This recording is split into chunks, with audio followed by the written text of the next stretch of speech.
Hello class 12th। मैं सुषमा श्रीवास्तव। बच्चों, आप लोगों को समाजशास्त्र में हमने लेसन प्रारंभ किया था सामाजिक आंदोलन। तो आंदोलन क्या होता है इसके बारे में आप लोगों को कल बताया, और उसके बाद आंदोलन को कई विद्वानों ने परिभाषित भी किया, उनकी परिभाषाएं भी आप लोगों को बताईं। और फिर सामाजिक आंदोलन के लक्षण अथवा सामाजिक आंदोलन की विशेषताएं, इनको बताया आपको। तो सामाजिक आंदोलन के लक्षण अथवा विशेषताएं क्या थीं, उसमें आपको 10 पॉइंट हमने बताए थे, जिसमें पहला था संगठित योजनाओं पर आधारित, दूसरा था किसी धार्मिक या राजनीतिक संगठन पर आश्रय, तीसरा था लोक मत को प्रभावित करने का प्रयास, चौथा था प्रबुद्ध व्यक्तियों का नेतृत्व, और पांचवा था विशेष उद्देश्यों की पूर्ति, छठा आंदोलन की प्रकृति, सातवां भावुकता पर आधारित, आठवां प्रदर्शनों व नारों पर जोर, नौवां अहिंसात्मक साधनों पर बल, और 10वां था पूर्व सूचित एवं निर्धारित।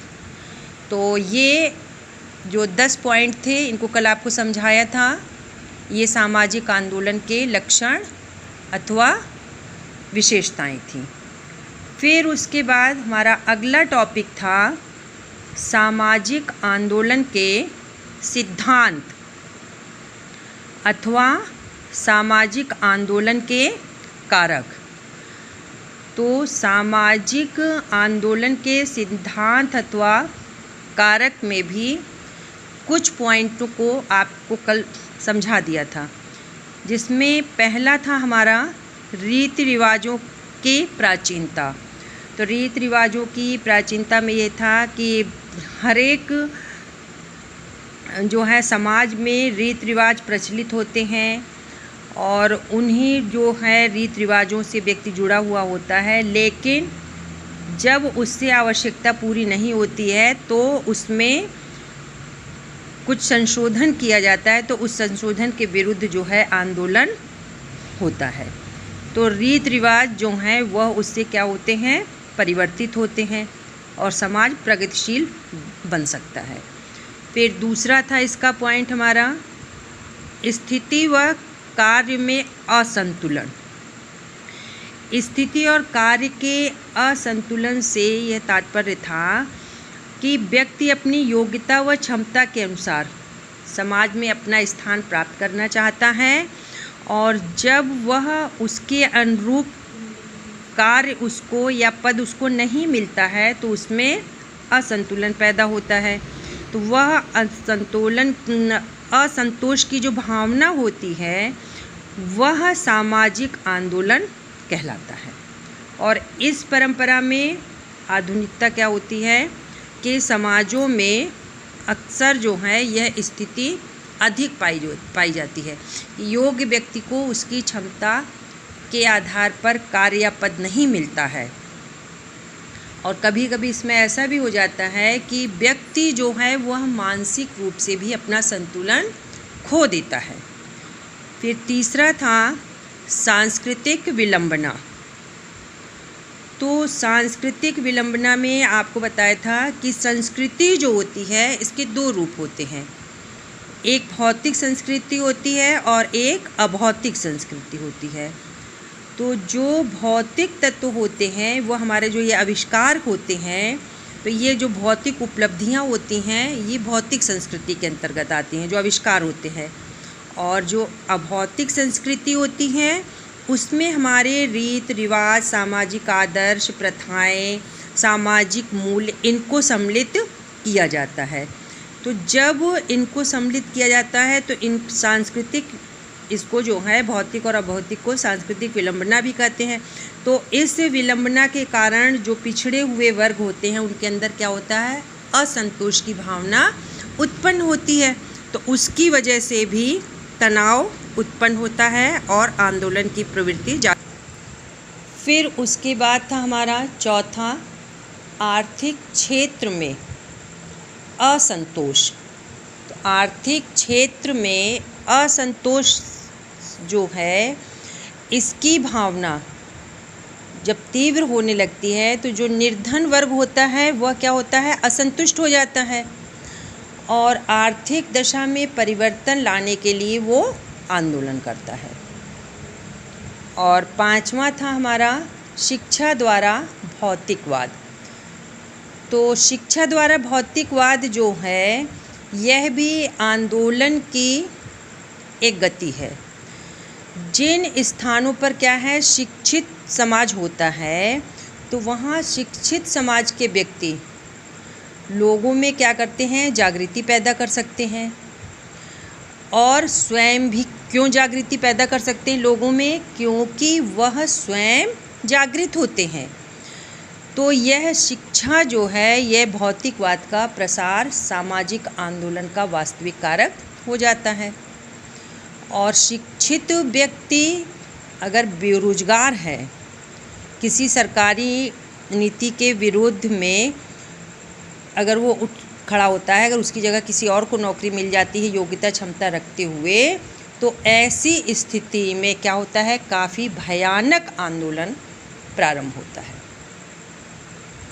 फिर छठवां था सामाजिक वर्गों में असंतोष। तो सामाजिक वर्ग जो होते हैं तो उसमें सामाजिक वर्ग में हर तरह के व्यक्ति होते हैं। उसमें आयु, स्थिति, लिंग, धर्म, शिक्षा, इन सब के आधार पर उसको क्या किया जाता है, विभाजित किया जाता है। और जब सभी आधार वर्गों में असंतोष की भावना पनपने लगती है तो उसमें स्त्री पुरुष जो हैं वह आगे, जो इस पुरुष लोग होते हैं वह स्त्रियों को आगे बढ़ने नहीं देते हैं। नवयुवकों को वयोवृद्ध द्वारा रोक दिया जाता है। धनी जो हैं वह निर्धनों को सताने लगते हैं। तो इस स्थिति में जो सामाजिक वर्ग होता है उसमें असंतोष विकसित होता है और इस असंतोष से भी आंदोलन को प्रोत्साहन मिलता है। फिर था हमारा 6 पॉइंट कल आप लोगों को बताए थे। अब आज हमारा 7वां पॉइंट है सामाजिक संस्थाओं के कार्यों में परिवर्तन। 7वां पॉइंट इसी का है, सामाजिक संस्थाओं के कार्यों में परिवर्तन। तो ये जो सामाजिक संस्थाएं हैं इनके जो कार्य समाज और संस्कृति द्वारा निर्धारित होते हैं, लेकिन इन संस्थाओं के कार्यों में क्या होता है, परिवर्तन होता है और उनके कार्यों को दूसरी संस्थाएं क्या कर लेती हैं, ग्रहण कर लेती हैं। जब दूसरी संस्थाएं ग्रहण कर लेती हैं तो कई बार क्या होता है, अनिश्चितता की स्थिति विकसित हो जाती है। जब अनिश्चितता की स्थिति विकसित होती है तो सामाजिक आंदोलन की स्थिति उत्पन्न हो जाती है। तो ये है सामाजिक संस्थाओं के कार्यों में परिवर्तन। और 8वां टॉपिक है इसी का, सामाजिक मूल्यों के प्रति उदासीनता। तो सामाजिक मूल्य जो हैं, समाज में कुछ ऐसी मान्यताएं होती हैं कि प्रत्येक व्यक्ति जो होता है समाज में प्रचलित मान्यताओं के अनुसार चलता है और समाज में जिससे संगठन भी बना रहता है।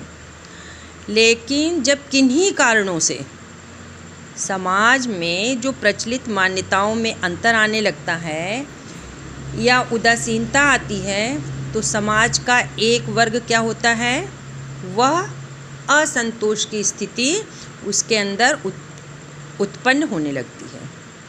जब उसके अंदर असंतोष की स्थिति उत्पन्न हो जाएगी तो समाज में नवीन मूल्यों की खोज में आंदोलन प्रारंभ हो जाएगा।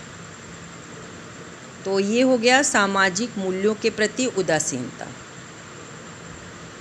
और अब 9वां पॉइंट है विभिन्न संस्कृतियों से संपर्क। तो विभिन्न संस्कृतियों से संपर्क, ये जब एक संस्कृति के लोग दूसरी संस्कृति के लोगों से संपर्क करते हैं या स्थापित करते हैं तो दोनों संस्कृति के आदान प्रदान की प्रक्रिया प्रारंभ होती है। जब दोनों संस्कृति के आदान प्रदान की प्रक्रिया प्रारंभ हो जाती है तो सांस्कृतिक आदान प्रदान जब होता है तो उसमें नए विचारों का जन्म होता है और ये नए विचार जो होते हैं यह सामाजिक आंदोलन को जन्म देते हैं। तो इसमें अधिकांशतः क्या होता है कि जो प्रबल संस्कृति होती है वह कमज़ोर संस्कृति को अधिक प्रभावित करती है और जब उसको वो अधिक प्रभावित करती है और वह तब आंदोलन की स्थिति वहाँ पर उत्पन्न होती है, क्योंकि दो संस्कृतियों का आपस में आदान प्रदान होने के कारण। फिर 10वां है इसी में विदेशों में भ्रमण की सुविधा। अब विदेशों में भ्रमण की सुविधा जो है, विदेशों में जो घूमने से व्यक्ति का किसी नई जगह पर हम जब जाते हैं घूमने के लिए तो वहाँ से हमको कुछ अनुभव और ज्ञान जो है वह प्राप्त होता है। जब वहाँ से हमको कुछ नया अनुभव और ज्ञान जब प्राप्त होता है तो दूसरे लोगों से मिलकर उसकी संकीर्णता का क्या होता है, अंत होता है। तो विदेशों में जो प्रचलित रीति रिवाज जो होते हैं उसका प्रभाव दूसरे देशों की संस्कृति में परिवर्तन लाता है। जब दूसरे देशों की संस्कृति में वो परिवर्तन लाएगा तो उसी से क्या होगा, सामाजिक आंदोलन की स्थिति क्या है वह उत्पन्न होगी। अब जैसे देखा जाए भारत में स्त्रियों की दशा को सुधार होने के लिए विदेशी संस्कृति जो है वह उसी का परिणाम है, क्योंकि जो लोग विदेशों में गए हैं वहाँ पे उन्होंने स्त्रियों की स्वतंत्रता को देखा है कि वो पुरुषों के समान कार्य कर रही हैं। तो यहाँ हमारे देश में भी वह पुरानी सामाजिक प्रथाओं को दूर करने के लिए अनेक समाज सुधार आंदोलन किए गए। उसमें विदेशों के प्रमाण करने के कारण ही ये क्या हुआ था, विकसित हुआ। और फिर 11वां पॉइंट है प्रौद्योगिकी का प्रभाव। प्रौद्योगिकी के प्रभाव से समाज में विभिन्न प्रकार के यंत्रों का प्रयोग होने लगा। तो जो सामाजिक आंदोलन जो था उसको क्या मिला, प्रोत्साहन मिला। तो इन यंत्रों के कारण जो कल कारखानों का विकास होता था जिसमें समाज में पूंजीपति वर्ग तथा श्रमिक वर्ग के बीच आपस में क्या होने लगा, तनाव उत्पन्न होने लगा। श्रमिक वर्ग अपनी मांगों के लिए आंदोलन करता है और जो प्रौद्योगिकी के कारण समाज का रहन सहन में जो अंतर आ जाता है तो यह मशीनों का प्रयोग होने से, जहाँ पर कई व्यक्ति एक साथ मिलकर काम करते थे वहाँ जब एक मशीन कार्य करने लगी और व्यक्ति जो है वह बेरोजगार होने लगा तो वहाँ आंदोलन की स्थिति उत्पन्न होने लगी। और उसी के साथ क्या है, समाज में बेकारी भी क्या हो गई, बढ़ गई। श्रमिकों के शोषण में वृद्धि हुई जिसके कारण विभिन्न प्रकार के उद्देश्यों की पूर्ति के लिए आंदोलन विभिन्न प्रकार के खड़े हुए। अब आप देखिए कहीं पे छात्राएं आंदोलन करना शुरू कर दे रही हैं, छात्र आंदोलन करना शुरू, तो इससे क्या है, अनेक समस्याएं उत्पन्न हो जाती हैं। तो ये था प्रौद्योगिकी का प्रभाव। फिर 12वां है हमारा यातायात व संदेश वाहन के साधनों का विकास। यातायात व संदेश वाहन के साधनों का विकास। तो जब वैज्ञानिक आविष्कार हुआ तो उसके कारण यातायात के साधनों का विकास हुआ। अनेक ऐसे यंत्र भी विकसित हुए जिसके द्वारा एक स्थान से दूसरे स्थान तक समाचार भेजा जाने लगा। तो इस व्यवस्था जो थी, इसके कारण एक समाज की परिस्थिति को दूसरे समाज पर प्रभाव पड़ने लगा। तो जब एक समाज की संस्कृति का दूसरे समाज पर प्रभाव पड़ने लगा तो इन्हीं कारणों से एक समाज में आंदोलन होने लगा और दूसरे समाज में भी उसका प्रभाव पड़ने लगा। तो भारत में कई जगहों पे छात्राओं का आंदोलन होने लगा, तो उसे रोकने का प्रयास किया जाने लगा। तो इस प्रकार से आंदोलनों की स्थिति जो है वो बढ़ने लगी। फिर 13 है हमारा प्रबुद्ध व्यक्तियों द्वारा कुरीतियों का विरोध। तो इसमें क्या था कि जो शिक्षित एवं ज्ञानी व्यक्ति होते थे, शिक्षित और ज्ञानी व्यक्ति जो होते थे, समाज में फैली हुई कुरीतियों के विरुद्ध जनता का ध्यान आकर्षित करते थे और जनता उनके विचारों से प्रभावित भी होती थी। तो जब जनता उनके विचारों से प्रभावित होती थी तो जो प्राचीन हमारे रीत रिवाज जो होते थे उनमें परिवर्तन करने के लिए आंदोलन करती थी। जैसे राजा राम मोहन राय हैं, कबीर हैं, नानक हैं, इन लोगों ने अनेक समाज सुधारक आंदोलन जो है वो चलाए थे। और अब 14 हमारा पॉइंट है इसी का, जातीय आधार पर संगठनों का निर्माण। तो समाज में जाति के आधार पर अनेक संगठन जो हैं वह निर्मित हुए। जब उनका निर्माण हो गया तो सामाजिक आंदोलन की गति क्या हुई, और तीव्र हो गई। क्यों? क्योंकि ये संगठन अपने अपने क्षेत्रों के विकास करने का प्रयास करने लगे और उसी के परिणाम से विभिन्न आंदोलनों को संगठित किया गया। और भारत में क्या हुआ, जातीय संघर्ष के अधिक जो हैं आंदोलन हुए। जो पिछड़ी जाति में आंदोलनों में जातीय संगठन को स्थान दिया जाने लगा इसके लिए। और इसका लास्ट पॉइंट हमारा है 15, स्त्री जगत के प्रति उदासीनता। स्त्री जगत के प्रति उदासीनता से मतलब है कि जिस समाज में स्त्रियों की स्वतंत्रता पर प्रतिबंध लगाए जाते हैं तो उन समाजों में स्त्रियों में उदासीनता के भाव पाए जाते हैं। तो स्त्री समाज में उदासीनता का एक कारण क्या होता है कि उनको पुरुषों के समान अधिकार प्रदान नहीं किए जाते हैं। तो इन परिस्थितियों में क्या होता है, स्त्री समाज को अपने अधिकार के लिए आंदोलन करना पड़ता है। और भारत में ऐसे आंदोलन कई हुए भी हैं। तो ये हमारा जो था 15 पॉइंट ये जो हमारे पॉइंट थे सामाजिक आंदोलन के सिद्धांत और सामाजिक आंदोलन के कारण।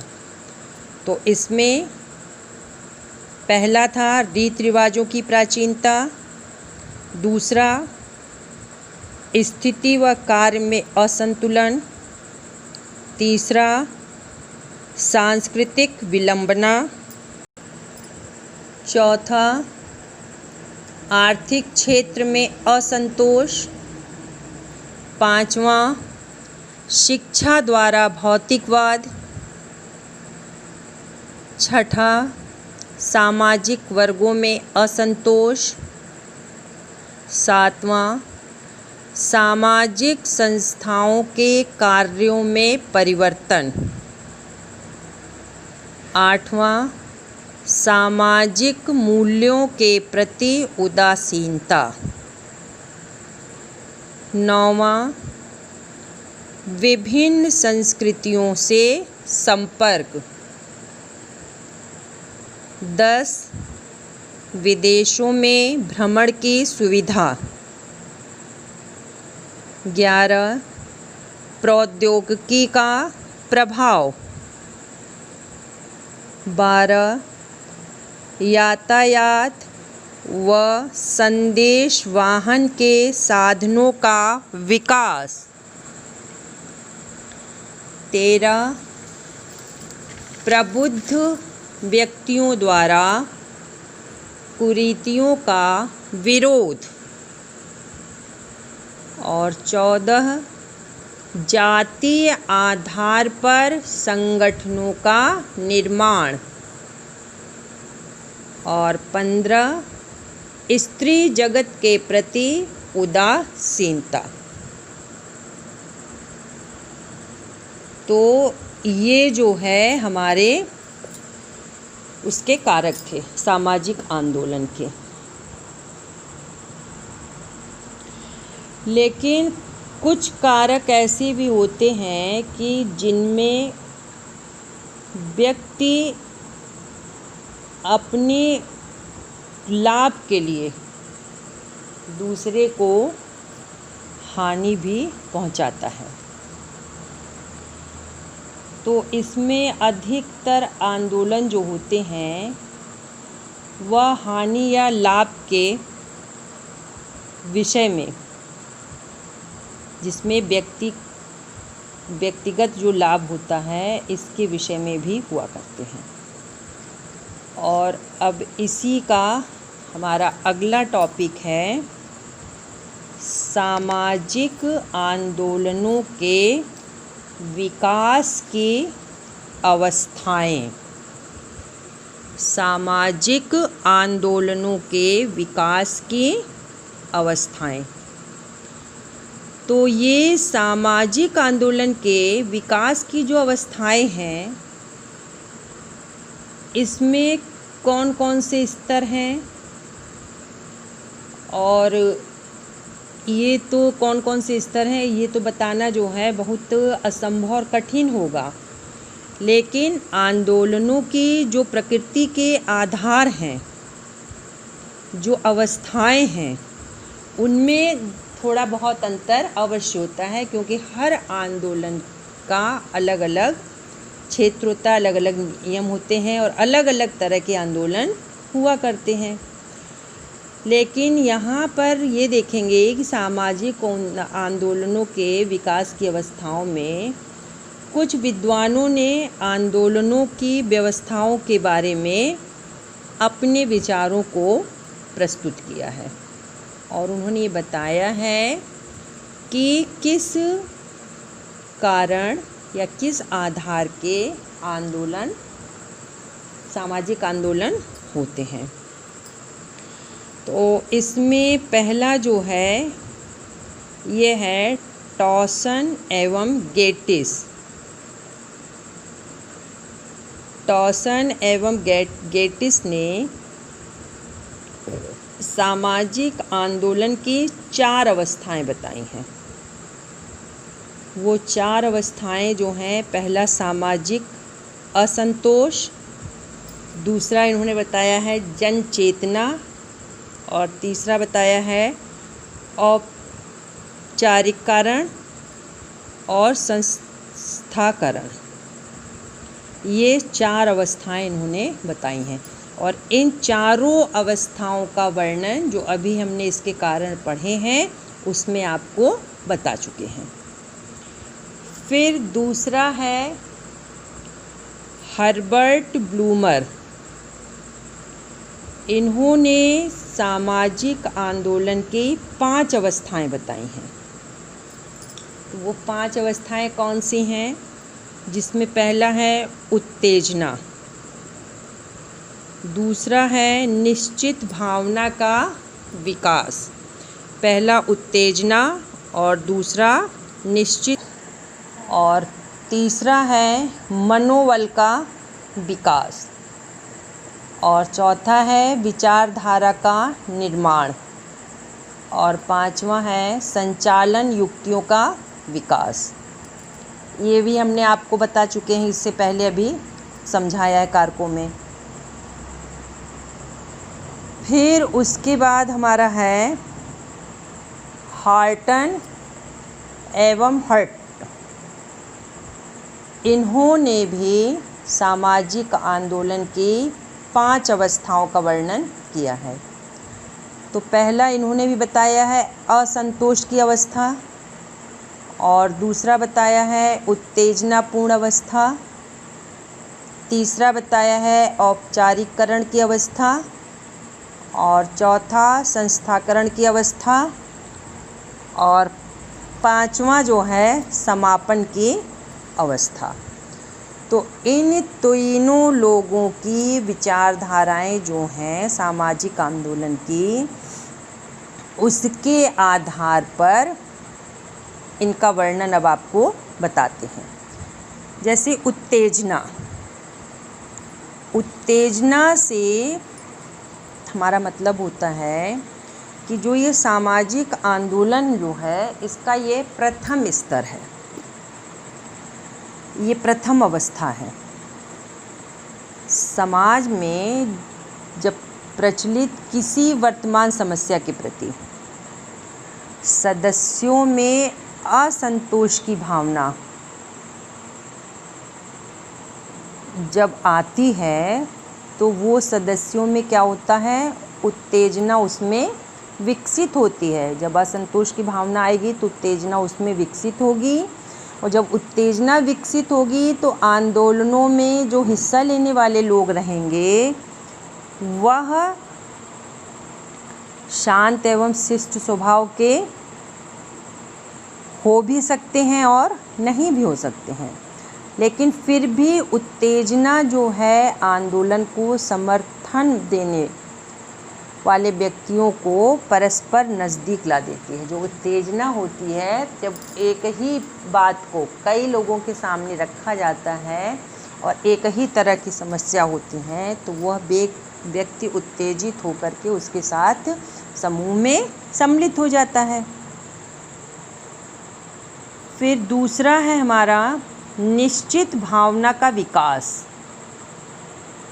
तो निश्चित भावना से विकास से मतलब है कि आंदोलन के विकास के लिए जो पहली अवस्था थी उत्तेजना, तो दूसरी अवस्था है निश्चित भावना का विकास। तो जब आंदोलन के बारे में निश्चित भावनाएं एवं सिद्धांतों का जब गठन किया जाता है, तब संघ भावना जो है वह एक दूसरे के नज़दीक लाने के लिए आवश्यक हो जाती है या अनिवार्य हो जाती है, और तभी वह अधिकारियों के पास तक पहुंच सकती है। फिर तीसरा हमारा था मनोबल का विकास। तो मनोबल के विकास से जो ये तीसरी अवस्था है मनोबल का विकास, इसमें आंदोलनकारी जो होते हैं उनका मनोबल अधिक दृढ़ और निश्चित हो जाता है कि हमको ऐसा करना ही है।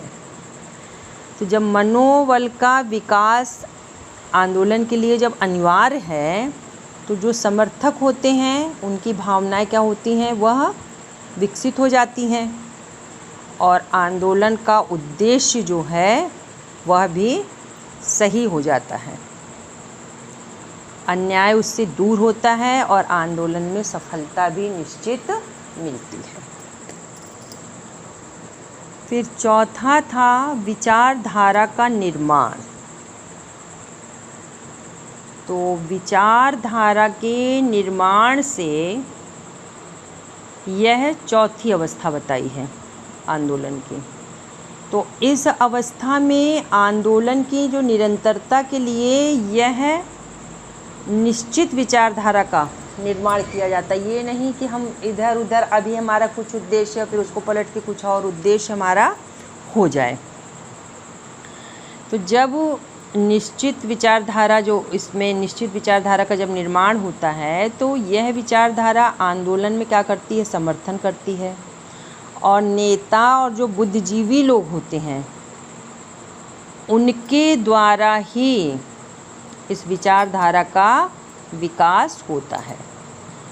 और जब विचारधारा जो है सामाजिक आंदोलन को प्रभावित करने के लिए क्षमता नहीं रख पाती है तो कोई भी महत्वपूर्ण भूमिका इसमें नहीं निभा सकता है। बिना किसी निश्चित विचारधारा के होने वाले आंदोलन जो हैं वो अधिक देर तक टिकाऊ नहीं होते हैं, धीरे धीरे उसमें से लोग हट जाते हैं। और पांचवा है संचालन युक्तियों का विकास।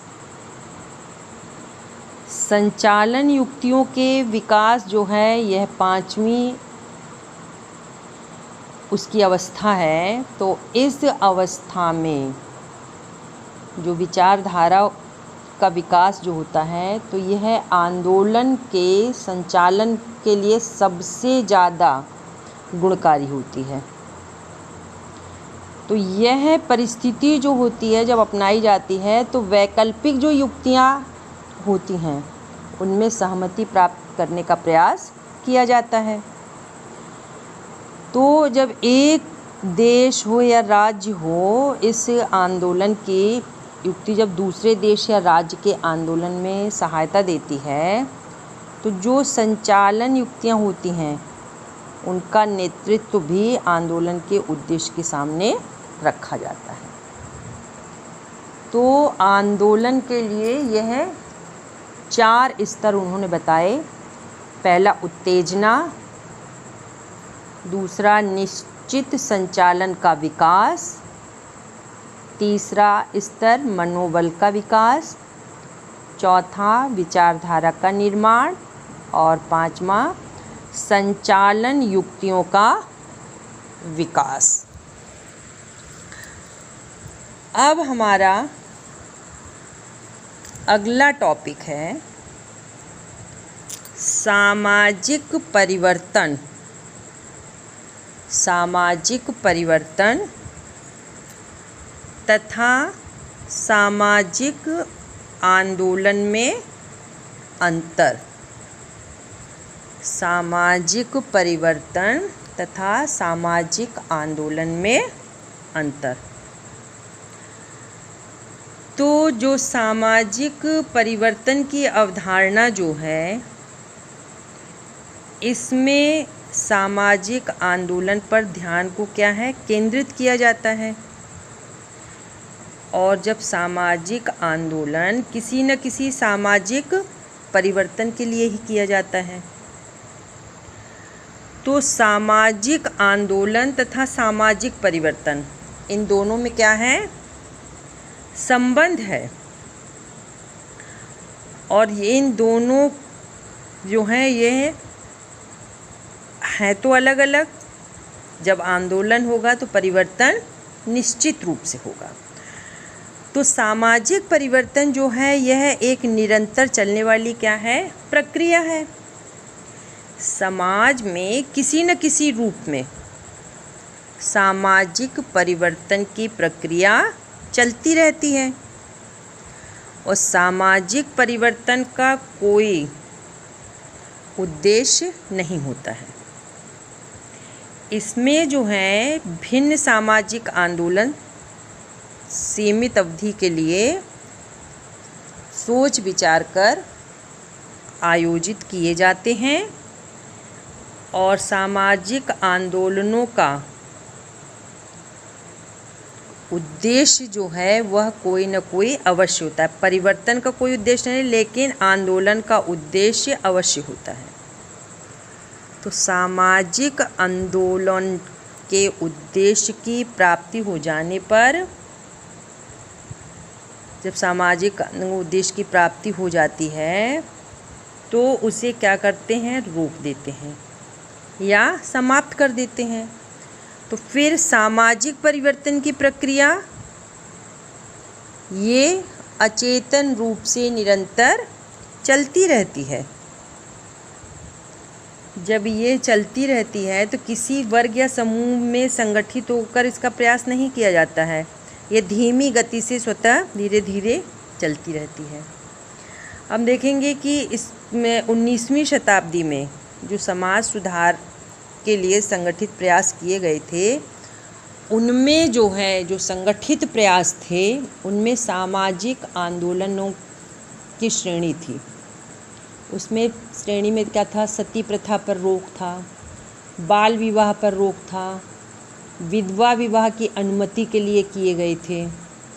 ये सब प्रयास जो हैं किए गए थे। तो इन आंदोलनों का उद्देश्य जो है वो क्या हुआ, शीघ्र प्राप्त हो गया और इसके लिए आवश्यक कानून लागू हो गए। तो उद्देश्य की प्राप्ति के उपरांत तो उग्र आंदोलन को रोक दिया गया और आवश्यकता इन आंदोलनों से समाज में अनेक परिवर्तन भी हुए और महिलाओं की सामाजिक स्थिति में अनेक सुधार भी हुए। फिर अगला पॉइंट हमारा ये था, हमारा सामाजिक परिवर्तन तथा सामाजिक आंदोलन में अंतर। और अब अगला पॉइंट हमारा था समाजशास्त्र तथा सामाजिक आंदोलन।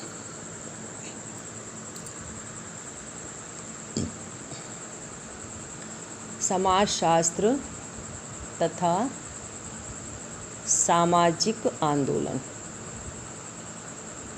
तो सामाजिक आंदोलन जो हैं इनके बारे में तो हमने अभी पूरी जानकारी ले ली है, लेकिन सामाजिक आंदोलन निश्चित रूप से सामाजिक संबंधों, सामाजिक संरचना,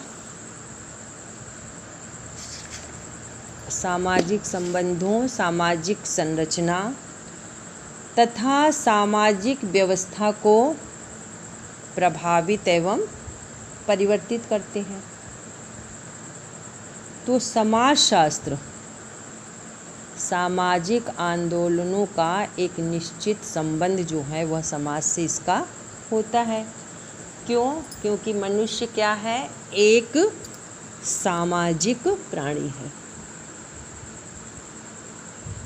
तो ये देखिए कि प्रारंभ से जब भी ये शुरू हुआ है तो समाजशास्त्र जो है यह सामाजिक आंदोलन या समाज से संबंधित में क्या है, अधिक रुचि लेता है।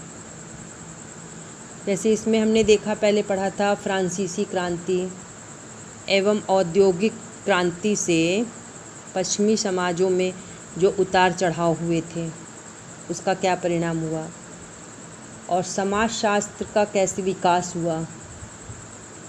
तो इसमें दुर्खेम ने इसमें कई अध्ययन किए और उन्होंने जब अध्ययन किया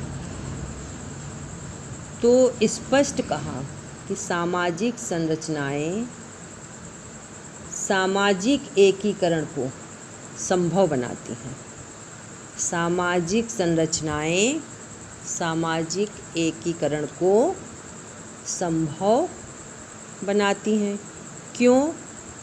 क्योंकि सामाजिक आंदोलन की अवस्थाएं जो फैलाने वाली शक्तियां होती हैं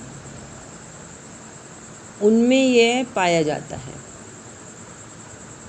तो जो कुछ मार्क्सवादी विद्वान जो थे उन्होंने कहा कि हिंसात्मक गतिविधियां जो हैं यह भी दृष्टिगोचर होती हैं।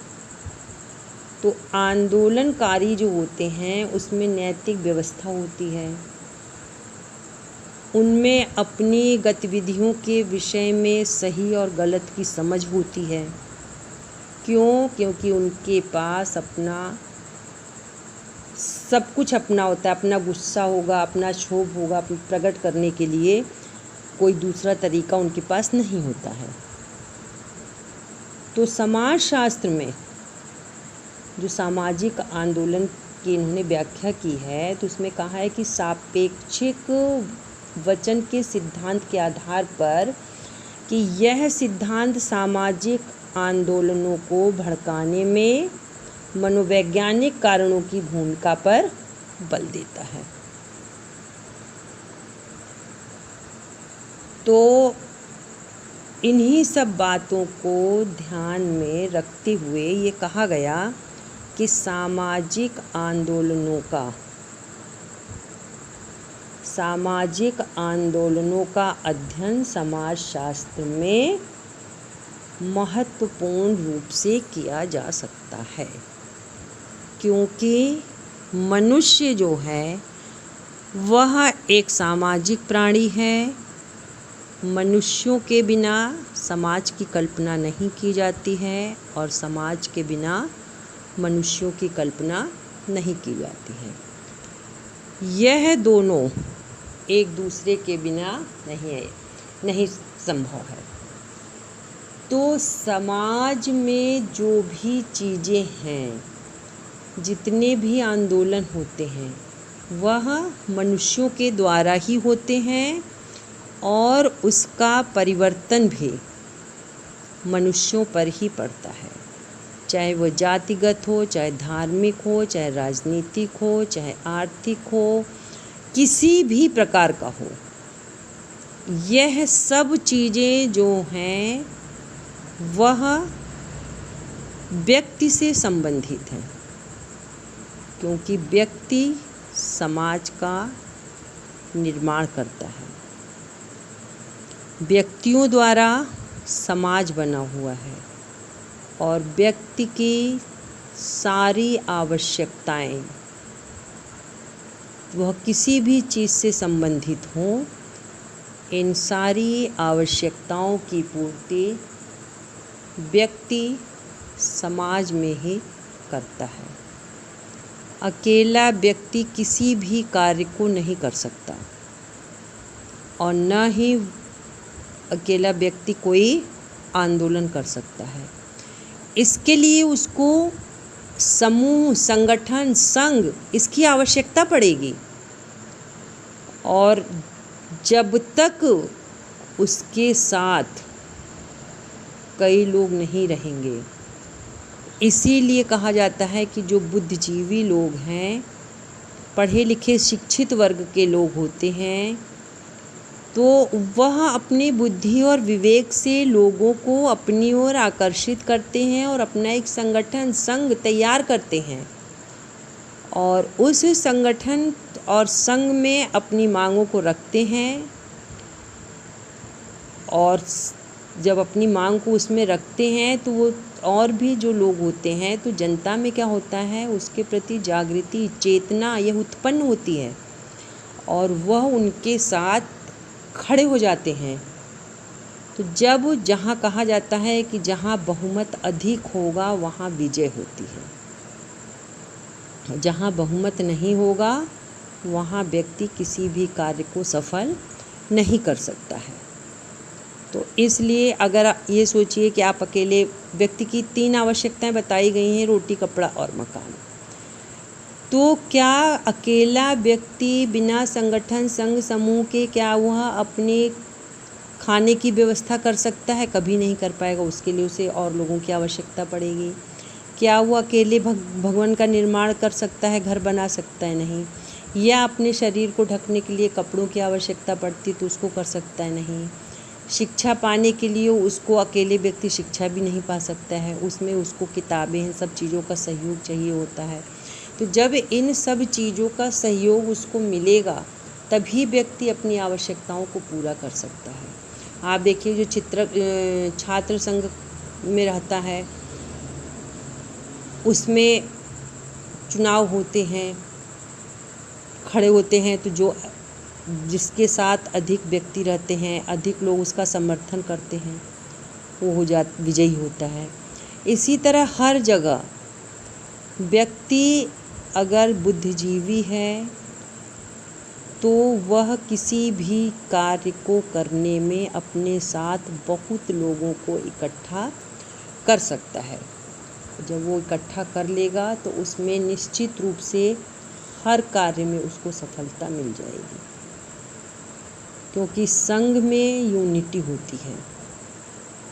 कार्य करने में या किसी बात को मनवाने में अगर व्यक्ति एक साथ कई लोग रहेंगे तो निश्चित रूप से उस कार्य में सफलता मिलेगी। तो आज के लिए बच्चों हमारा यही इतना टॉपिक था, और कल हमारा अगला टॉपिक रहेगा सामाजिक आंदोलनों के प्रकार, कि सामाजिक आंदोलन जो हैं वह किस प्रकार से, कितने प्रकार इसके हैं।